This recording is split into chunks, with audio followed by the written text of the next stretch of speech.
Education and District cannot and does not endorse candidates seeking a position on the Board of Education. The candidates, as they appear on the ballot, are Heather Kaye, Christy Pignator, and Ryan Allen. This evening, each candidate will be given an opportunity to address the audience here with us and those community members that may be viewing via YouTube. In keeping with the traditional format, the candidates will present their information for your consideration. There will be no question and answer format this evening. Following the comments of the last candidate, Mr. McCabe and Mrs. Tretter will present the proposed budget for the 2022-23 school year. So our first candidate, as she appears on the ballot, is Mrs. Heather Kaye.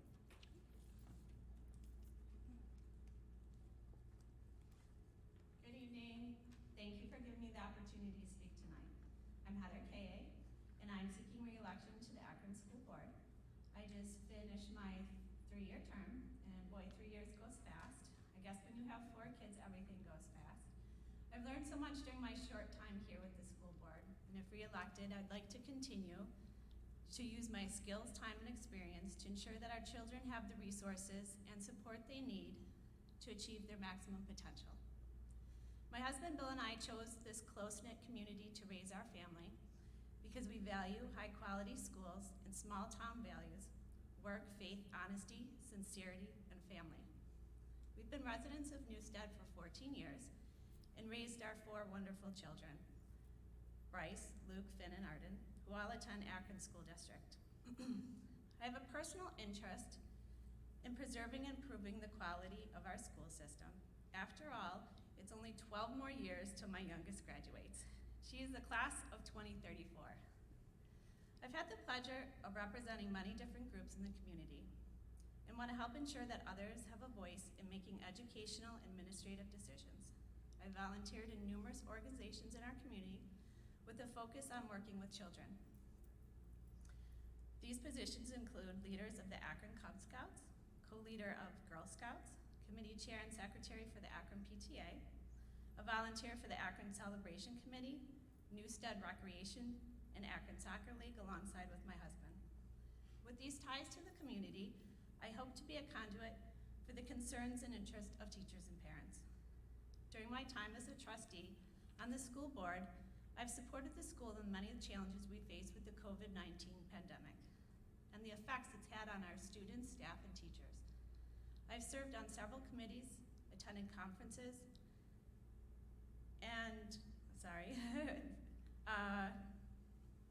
lost my place, attended conferences on the issues facing our schools today, workshops with our administrators, retreats with our Board of Education, and I'm looking forward to representing the board in the strategic planning process this school year.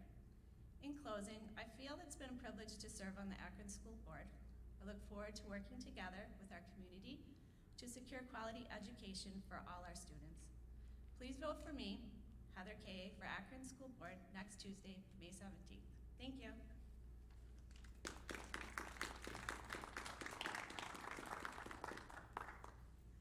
Thank you, Mrs. Kaye. The next on the ballot will be Christy Pignator.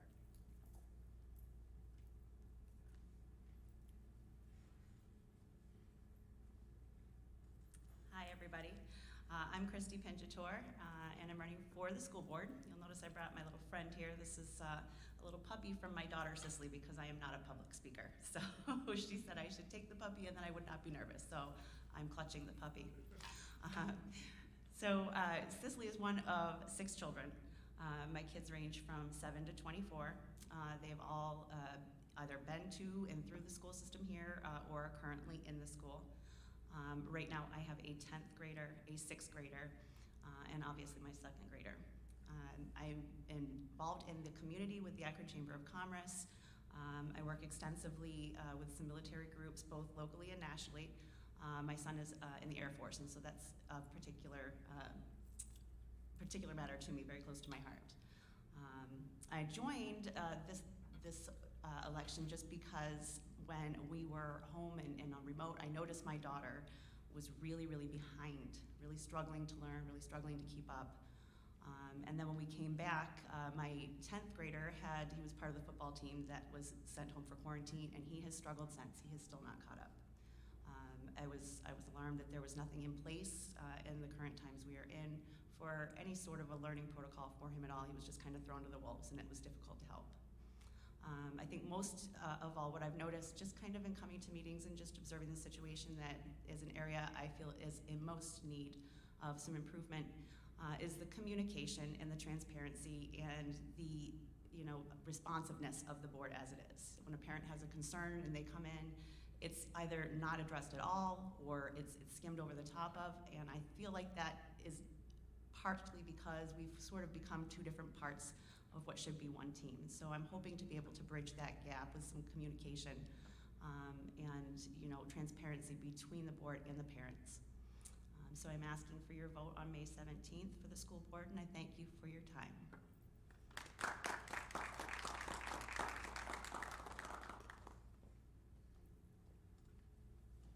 Third to appear on the ballot will be Mr. Ryan Allen.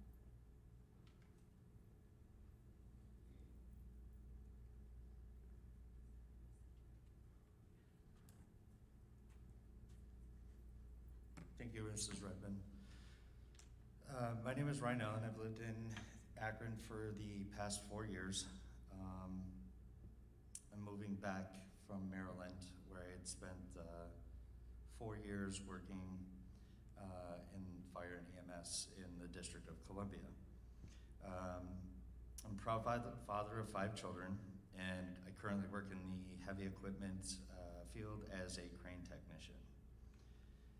I've served the communities that I've lived in, from Western New York to Vermont, Maine, Maryland, DC, and back, as a first responder with dual roles as a firefighter and EMT. I've done that for the last 22 years. I take the responsibility that comes with that role very seriously, and I'm blessed to serve alongside the men and women in the company here in Akron. I'm running for the Akron Board of Education because parents deserve to be active and informed participants in their child's education. They have the right to know about the curriculum and the content that their children are being taught, and they have the right to ask questions about the use of their tax dollars. Communication, transparency, and accountability are not optional when it comes to the education of our children. The parents in the Akron Central School District community deserve a Board of Education made up of trustees who are committed to ensuring the best interests of Akron students, and a board that will ask tough questions about the proposed use of tax dollars, and who realize that our children cannot thrive without the teamwork between parents, members of the school board, teachers, and administrators. One of my main goals, if elected, is to gain additional resources for the elementary and middle school kids. According to the data published by the state, only 61% of our students in pre-K through 5 are proficient in math, and only 50% are proficient in reading. Statewide, we're ranked 692nd in math and 909th in reading. Middle school is 52% proficient in reading and 67% proficient in math, giving them 176 ranking in math and 344 in reading. Although by state standards we are meeting or slightly exceeding, I believe that we have the ability to improve upon that and increase those numbers by at least 10%, setting our kids up for success. I just want to thank you guys for the time, the opportunity to come up here and talk, and I humbly ask for your vote on May 17th for the school board. Thank you.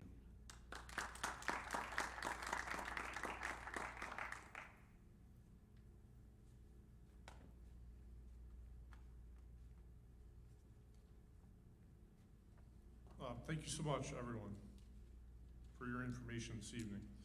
We're going to change gears slightly and address our attention to our budget information this evening. Adam, if you can give me the next slide, please. Mrs. Treader and I will be covering 4 major areas. We'll be sharing with you the budget goals that guided this process, how we intend to support the mission of the Akron Central School District, some information on voting that Mrs. Redmond has already covered, and then following that, Mrs. Treader will provide detailed information on the finances which are involved in the development of our school budget that will be voted upon. So, forgive me, I need to read and there's a glare here, but I want to tell you about the budget goals that guided this process from September through this date. First, there was a focus to continue the practice of conservative budgeting to maintain instructional programming, staffing levels, facilities upkeep, and a healthy level of fund balance. Second, we had the opportunity to leverage temporary federal funding to assist with learning loss, social, emotional, health, and long-term financial stability of the district.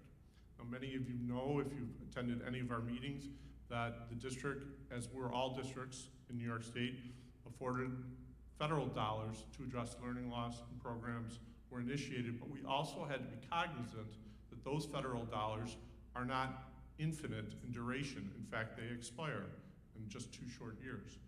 So during this window, we needed to use those wisely. Again, our goal is always to keep taxes to a minimum while maximizing every opportunity to advance student achievement. Finally, our goal was to work collaboratively with district stakeholders to build the budget while also communicating the budgetary needs to the public. I'll be sharing a slide at the end that gives you an overview of all of those opportunities for the community to be involved in the updates that were provided. The mission of the Akron Central School District is something that those of us who are here every day don't just see it as a motto, we see it as a way to conduct business, a way to engage children. And I think it's worthy of our time to reflect on it, that the mission of the Akron Central School District, a learning-centered community dedicated to the dreams of our students, is to ensure that each student realizes his or her unique human potential and contributes positively to society. Now, you may think those are nice words. They are. But the fact is, those are also action statements for this district. The reality is that each one of our children have very unique needs. We have to afford them programming opportunities so that they can, in fact, thrive.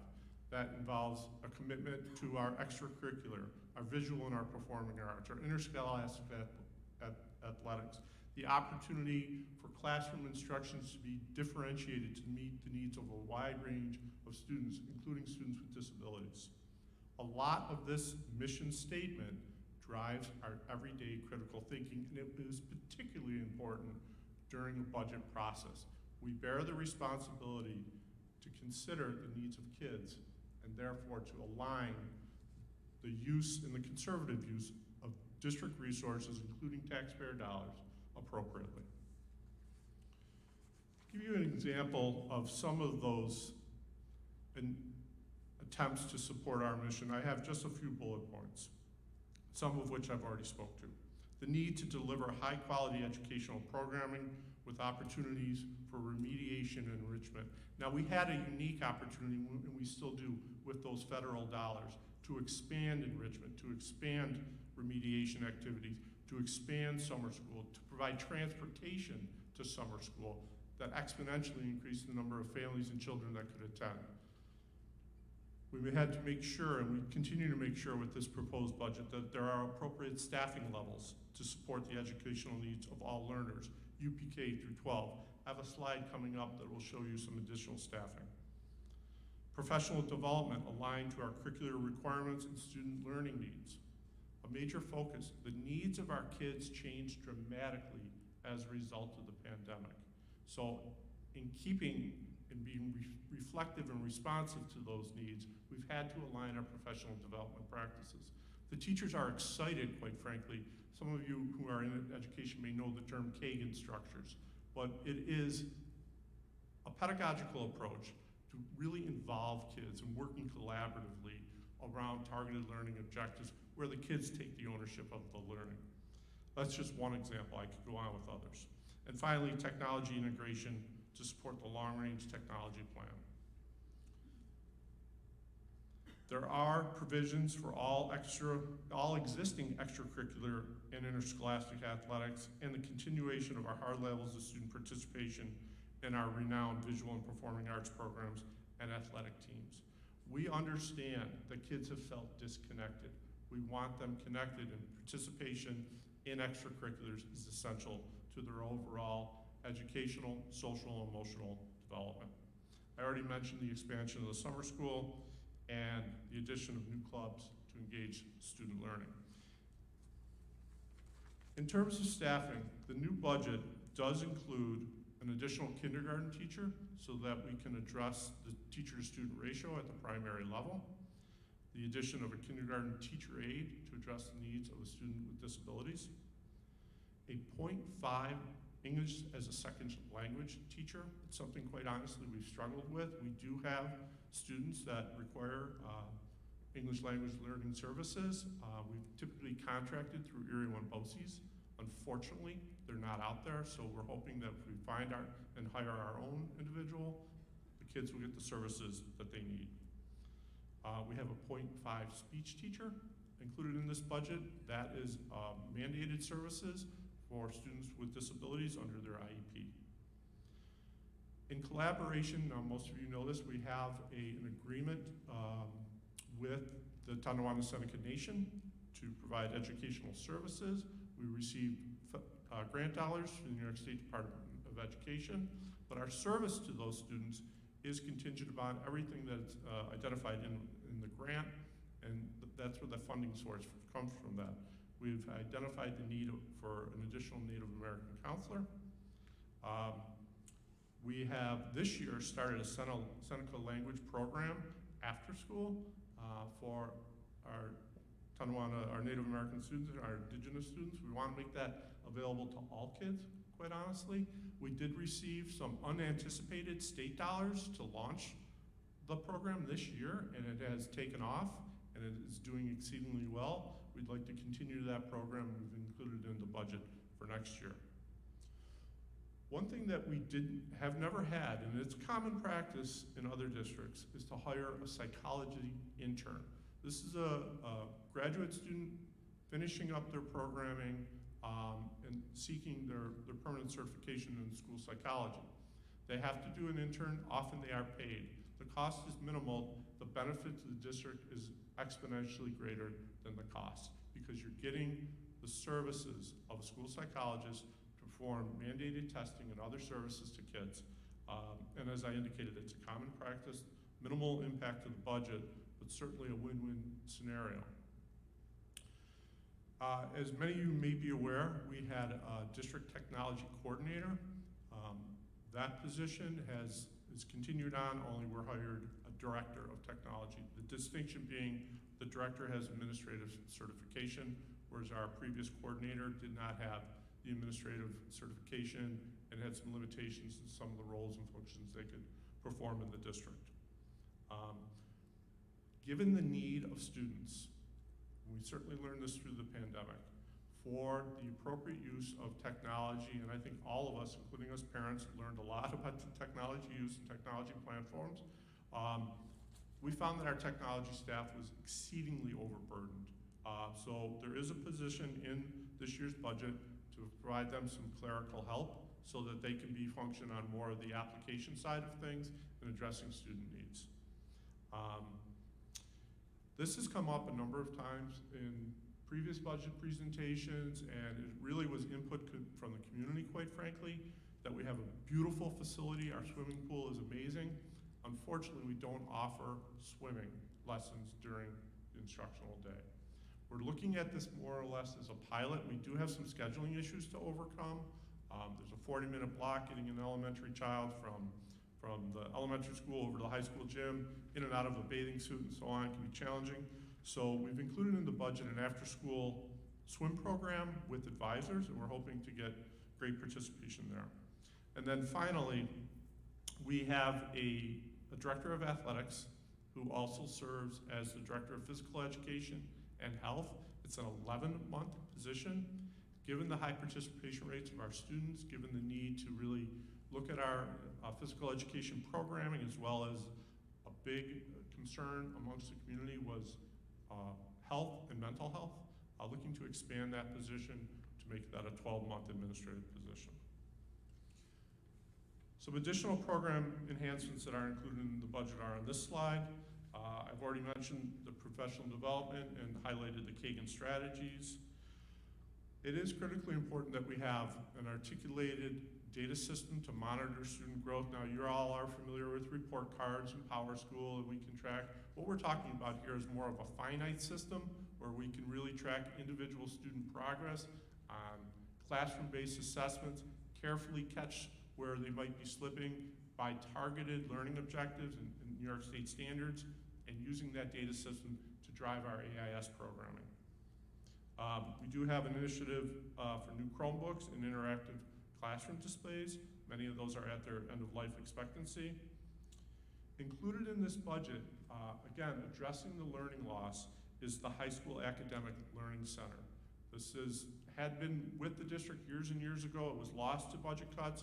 We've included it back in. It is exceedingly popular with our high school students that are saying, hey, here's a place right down the hall that I can go to in lieu of a study hall. I'm not missing primary instruction, and I can get some additional target help. And the communication between the learning center teacher and the classroom teacher is exceptional, so they're really targeting the needs of those kids. I mentioned expanded AIS services. That's academic instructional supports, particularly at the elementary and middle level.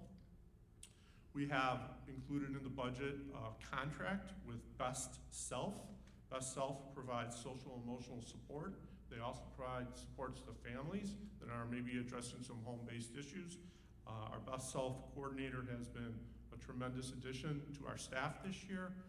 We are including that into next year's programming.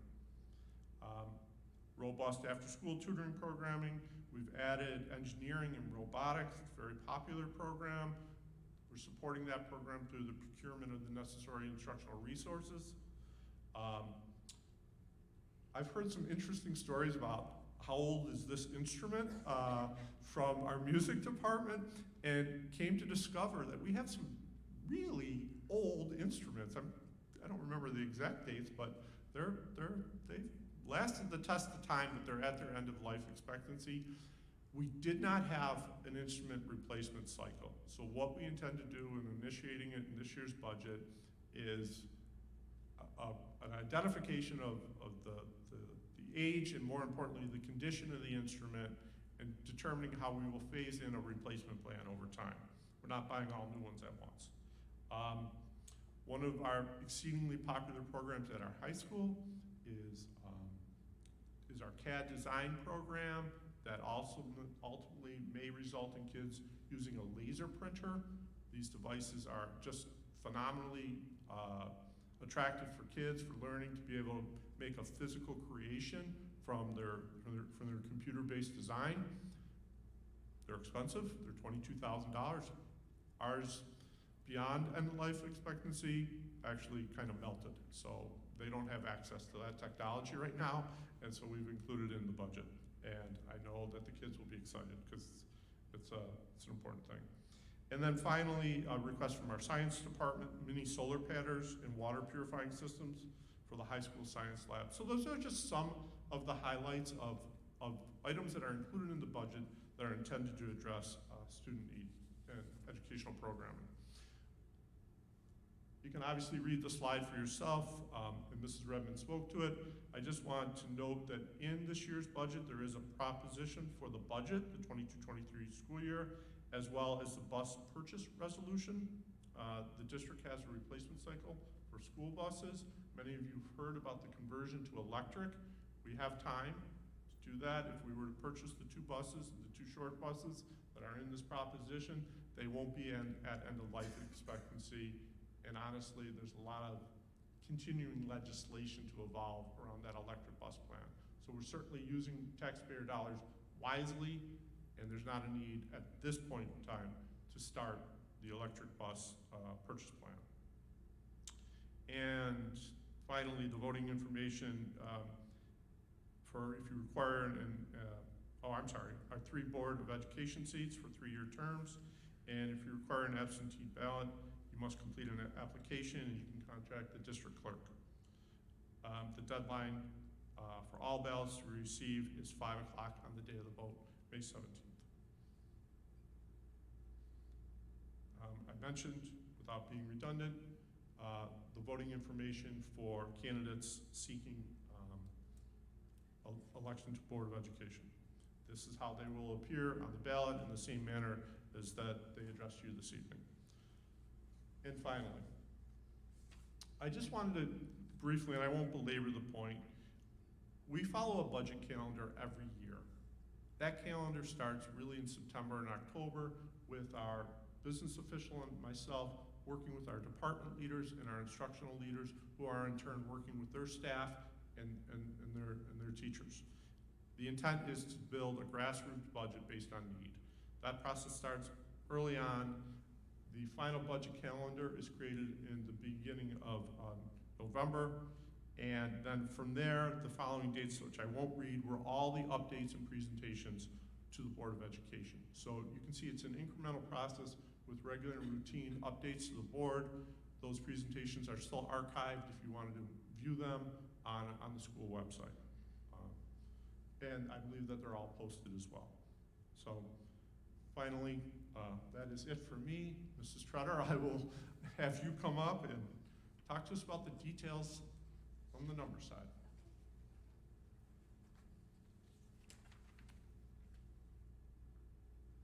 Well, good evening, everyone. For those of you who don't know me, my name is Cindy Tretter. I've been the school business administrator here since 2004. Prior to that, I served on the Board of Education here for 6 years, so I commend all of you who are willing to run for the board and serve in that capacity. I know it's a difficult job, but again, my thanks for being willing to do it. So I'm going to go through kind of the budget story and the numbers, and we're going to talk with the bottom line. So we're proposing a budget that the community will vote on next week for $34,730,650, which is about a 6.55% increase from last year. I do want the community to know that we budgeted specifically for salary increases, benefits, contractual services, supplies, materials, and that increase was about 4.22%. And then our Board of Education said, you know, we've got a little extra in our reserves, so let's survey the district and let's allocate another $758,000 for one-time expenditures, things that the district needed that were kind of above and beyond the normal program items. And so we allocated an additional $758,000 to address those one-time expenditure needs. So in total, it's going up $2.133 million, or 6.55%. I'm required by law to present to you the tripartite budget. So I have to present the budget in 3 pieces. And I use a pie chart to do this. Our total budget is comprised of 11% going toward administrative costs, 17% going to capital, and the bulk of it going toward program, which is what you want. You want those dollars allocated toward programs for students. Those percentages have been very consistent over the last several years. They tend to not vary too much because we do try to focus our effort on the program area. And I'm going to go through now each of those specific 3 pieces, and I'll focus on the administrative side, that 11% first. So we've got 5 main areas that comprise the administrative side of our budget. We've got the Board of Education and district clerk budget lines, and those are going down a little bit. They're going down about $13,000, $14,000, and that's primarily the result of savings from relaxed COVID election protocols. So we had a couple of years where we had to follow strict COVID protocols. We had to mail out ballots to everyone. We no longer have to do that, and that's resulting in that savings in those budget lines. We've got a collection of lines for central office and district services. Those are also going down about $71,000. That's a result of the fact that as a component district of Erie-Winn-BOCES, all the component districts had to help subsidize the cost of a building project at Erie-Winn-BOCES. We've made our final payment on that project, so next year we don't have that payment to make, which is the result of those savings. We've got legal and personnel costs that tend to run fairly consistent year to year. It's only budgeted to go up about $2,500 next year. And then we've got instructional administration. That covers all of the salaries and items for all of our administrators here at the district. That's going up about $260,000. That also covers the budget for our new position for our Director of Technology, the expansion of the position, our Athletic Director, from 11-month to 12-month. We've got contractual raises for our existing administrative team. And then we allocated some additional dollars to curriculum to help address the learning loss that students were experiencing. And then our final area in this 11% section of our overall budget is employee benefits associated or allocated based on the individuals that work in these specific areas. And that is going up about $46,000, and that's primarily the result of health insurance, dental insurance, and retirement costs, both ERS and TRS. The next section is our program component, which is, again, the 72% of our overall budget. And that has 5 separate lines as well. So the instruction is the core of our budget, and that is scheduled to go up about $850,000 next year, and that's going to cover 8 of the 10 new positions that Mr. McCabe reviewed with you in a previous slide. We're going to cover contractual raises for all of our teachers. We've got a technology refresh for the entire middle school and the labs of our high school. We've got our musical instrument refresh, and the multitude of those other expanded areas that Mr. McCabe highlighted. So again, the bulk of resources going toward those areas. We have exceptional education, which covers placement costs for students with special needs, and that is going up about $416,000. Our co-curricular and interscholastic athletics lines are going up about $60,000, and that really reflects contractual raises for coaches and advisors that were negotiated last year with our Akron Faculty Association, as well as some expanded programs in those areas to cover student interest. We have our transportation department, which is scheduled to go up about $105,000, and you can imagine we're estimating increases for fuel costs and supplies. And then again, we have our employee benefit allocated costs to cover the employees within this area of the budget, within the program section of our budget, and those are going up about $173,000. There are a lot of personnel in this section of the budget. The final area of the expenditure side of the budget is our capital component, and that has 4 distinct areas. So we've got operations and maintenance. That's going to go up about $295,000, and that's primarily the result of equipment requests through the district. Our grounds department needs a new gang mower, which is a fairly significant purchase. And then our elementary principal requested funding for elementary tables, wobble stools, standing desks, and surf desks. I don't proclaim to know what all of those things are, but those were his requests, and we are funding them. Our debt service represents the line item that covers kind of like your mortgage payment. So it's the district's mortgage payment on projects that were previously approved by voters. So it's the principal and interest component for those previously authorized capital projects. That's only going up about $14,000. We have no transfer to our capital fund this year, so both the current year and next year are budgeted at 0. And then our employee benefits are allocated to the individuals working within this unit, and those are going down a little bit, about $2,900. So the next slide sort of covers all 3 areas, and you can see the dollar increase to the far right, and you can see the bulk of resources are going into the program section of the budget, which is exactly where we want it to go. And now we're going to look at revenue. So I've given you another pie chart, and I just want to briefly reflect on the various components of our anticipated revenue. State aid gives us about 50% of our total budget funding, and then property taxes gives us another 29%. And then the balance of our revenue comes from a variety of sources. So we get sales tax from Erie County. We get Native American aid, which Mr. McCabe was referring to for the education of our Native American students. We have federal impact aid, which is a federal source of funding that covers the fact that we cannot tax the reservation, so this is a revenue source from the federal government that reimburses the district for the fact that we can't generate revenue from a property tax for that section of our district. We have allocated use of reserves and then appropriated fund balance. All told, those are the primary categories of revenue. And I'll go down the list just to give you a little bit of a better flavor for the various items.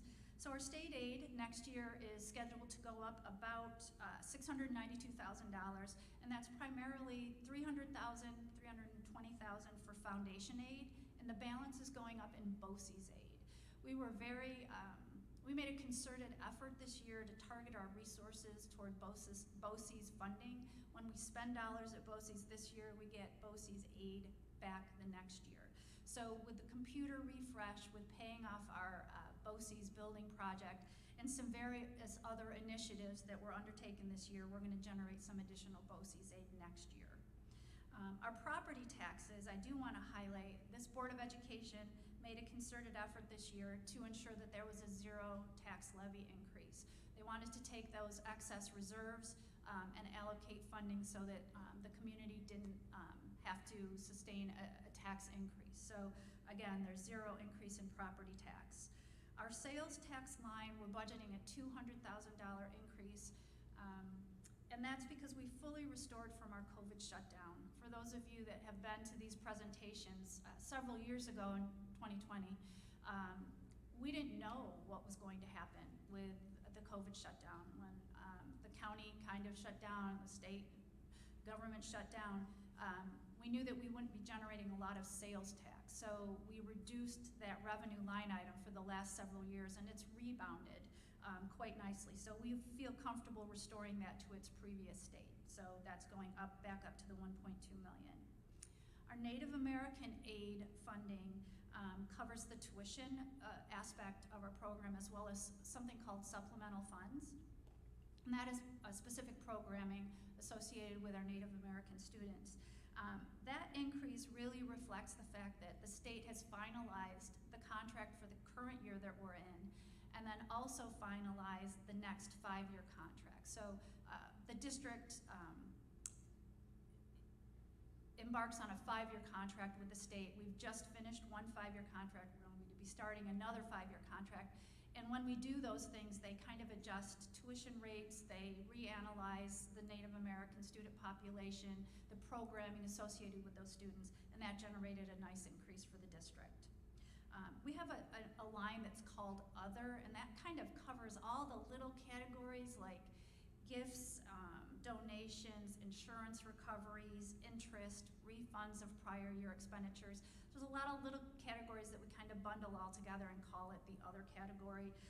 That's going down about $23,000, and that's just kind of my best estimate. Federal impact aid I spoke about. That is the federal aid associated with the fact that we don't generate property tax revenue on the land and items on the reservation. We have an increase in our appropriated fund balance of $750,000, and that is the funding that this Board of Education allowed me to allocate to cover the one-time expenditures that they added into the expenditure side of the budget. And then we always have a budgeted use of reserves. This year it's going down a little bit. We usually budget for the use of ERS and TRS reserves, but you can only budget for the amount that you're going to expend in those lines. With the exception of TRS, they put some other parameters on that. So we've budgeted $350,000 used for ERS, $250,000 used for TRS. So that's that budgeted line funding. And all told, again, our revenue totals will match our expenditure totals of $34,736,050. Okay. I did want to give you some of the details with regard to state aid. So these are the big, broad categories of state aid that comprise 50% of our total revenue budget. Foundation aid is the largest. You've probably heard a lot about the fact that they're fully funding foundation aid. We were one of the lucky districts, so over the course of the last several years when they weren't fully funding foundation aid, we kind of fell into this category of a safe harbor, and we didn't lose as much as other districts lost. So that was the good news then. The bad news now is that we don't recoup as much that some other districts are recouping, but we are generating an additional $316,000. Our BOCES aid, again, is scheduled to go up about $300,000 for the reasons that I discussed earlier. Excess cost aid is the aid generated for students with special needs. We have public and private placements for those students, and each of those categories generates different aids with different formulas. We have building aid that's generated on the cost of the projects that voters of this district have previously approved. Transportation aid is generated on the work of our transportation department. We have aid that's generated on computer hardware, and then library software and textbook aid. And all told, our state aid should come up to about $17,441,000 for next year. I wanted to show you the historical tax levy increases, and of course I want to highlight the fact that though the tax cap formula would allow us to levy up to 1.46% increase and still stay within the cap, the Board of Education gave the direction to keep the levy at a 0% increase this year. And you can see that they've tried very hard to keep tax levy increases low for quite a few years. But again, I think that's really nice to be able to give this community a bit of a break on a tax increase. I highlighted this previously, but we're going to use two reserves next year to fund our revenue budget, $350,000 from our ERS reserve and $250,000 from our TRS reserve, and that was built into the revenue side. And then I did want to also give you some information on some of our reserve funds that can't be used to fund our operating budget, but know that we've got dollars there and available should the need arise. So we have an employee benefit reserve, and that is estimated at about $1 million. And that can only be used if the New York State Comptroller's Office comes in, audits our reserve, and finds that it's overfunded. Our auditors come in every July and August, and they audit our numbers. We are not overfunded. So we have the dollars there, and that covers what out in industry would be called compensated absences. So when someone retires and they cash in sick days, or we have to pay them out for vacation, or any of those types of compensated absences, that reserve covers us so that we don't shortfall our community and our district. We have a workers' compensation reserve that's about $525,000, and that can only be used to fund workers' compensation claims that exceed coverage amounts. And then we have a capital reserve that's sitting at about $5,080,000, and that will be used to fund the costs for additional facilities and upcoming building projects that are voter approved. So we established a capital reserve several years back. I think it was in 2018. We fully funded it. For the capital project we just finished, we allocated some of those resources so that it was a zero cost impact to the taxpayers, and now we've got this amount left in the reserve to help fund a future project to offset the local portion of cost. Okay, so this is the complicated slide. So this year was really a roller coaster ride with regard to coming up with projected tax rates. And I'm just going to give my normal disclosure. I don't get final numbers from our assessors, and our community is a little bit more complicated than most. We have 7 different towns that reside in 3 different counties, one of which gets Erie County sales tax associated with it. So the calculation and the formula isn't easy. It's a complicated formula. But we had lots of different things happening. So good news, right? We had a 0 levy increase. So that would mean tax rates should go down. We also had the restoration of sales tax revenue. Our sales tax went from $1 million to 1.2. So that's going to help the 3 Erie County communities within the 7 towns that we reside. And then we had an increase in taxable assessed value in the 7 towns, and that's just a reflection of growth within those communities. But then we had the New York State Real Property Tax Office assign equalization rates that were significantly lower in all 7 of our towns. So, for example, 80% of our community, our school district tax levy, resides in the town of Newstead. The town of Newstead was equalized at 100% last year. This year it's equalized at 86%. So anytime you have a drop in an equalization rate, that means tax rates go up. So I wasn't sure where we were going to come out.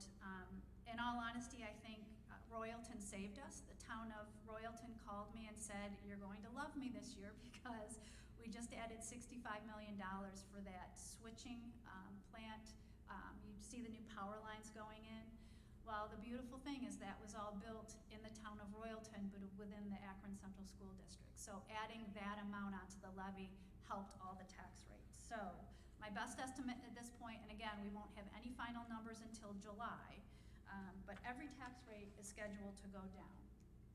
So you can see Newstead, Clarence, Alden, Royalton, Lockport, Alabama, and Pembroke.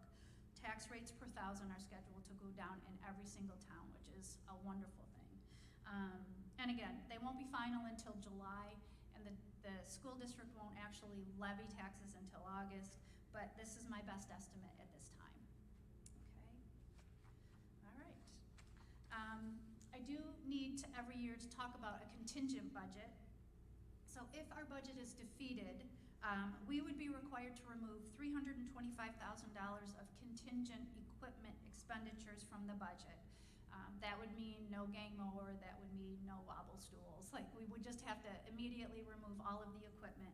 But because we didn't levy a tax increase, we don't have to reduce any other lines. So in the event that our budget is defeated, we would remove those contingent equipment expenditures, and that would be our contingent budget. Now, those are all of the things that I planned on telling you, and I think we've done a nice job giving you a broad overview, but I'm happy to address any question that you might have, or if you would like more specific details, I'm happy to provide you with those, and if I can't provide you with those tonight, I promise you I will get back to you with further information tomorrow. Does anyone have a question? I got a quick one, and I don't assume that you have the answer for this. Okay. But in one of your slides, I saw that the state aid for technology looked like it decreased. Mm-hmm. Seems odd coming out of COVID and with the district having such a interest in wanting to revamp and get all new hardware for the classrooms. Yep, so. New York State would decrease.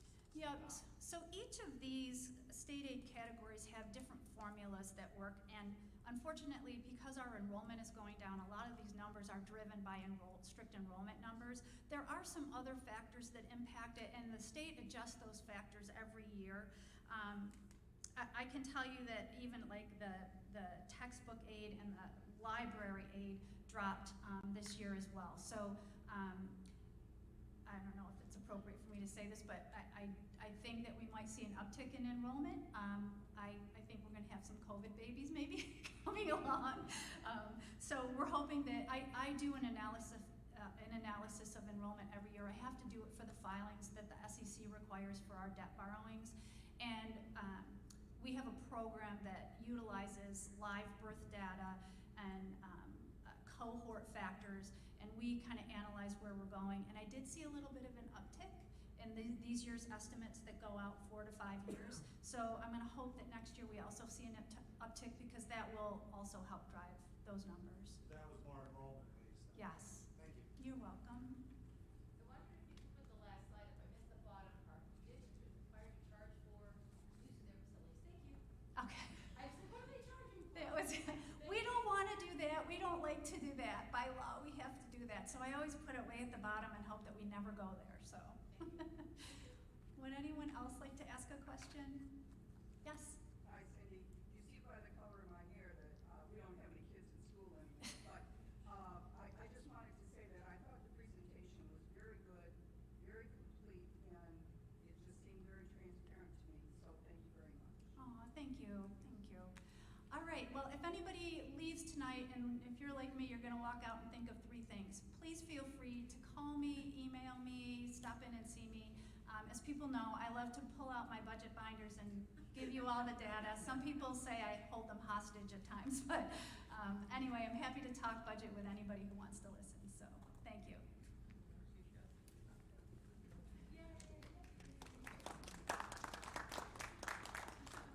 Okay, so I've been in public education for close to 30 years. That's the first time I ever saw applause for a budget presentation, so great job. I think you heard some really promising news, quite frankly, in regard to real property taxes and also the tax levy.